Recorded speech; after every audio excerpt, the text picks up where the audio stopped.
Today we're going to bring a small CarPlay. This is a really small petite CarPlay, but great options. You have Type C, but if you remove this system, this is actually an adapter from Type A. All right, so that's an adapter that you could plug in, and it's one of the smallest ones I've seen. So we're going to set this up and see how it works and how it looks. All right, so let's go and do that. All right, we're going to connect this little small module right now. If you guys can see, I'm going to connect it to the USB, connecting it there.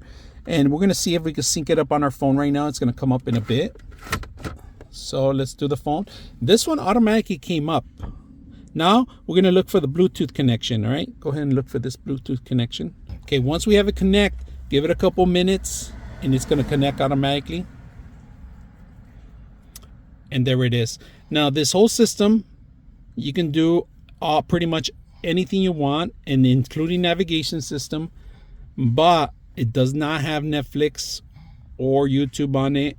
It only has the basic stuff, all the functions you need, your Zoom calls, your Chick-fil-A apps, your settings, and so forth. Now, I'm going to blur this out because you do have the navigation system. The navigation system, it's something that a lot of people need, and you can actually use your Siri and other stuff to connect to the system. So it works very well, easy, and then you can always go back to the apps.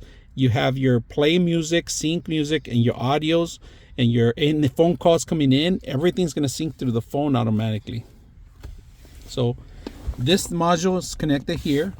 Very simple, easy to use.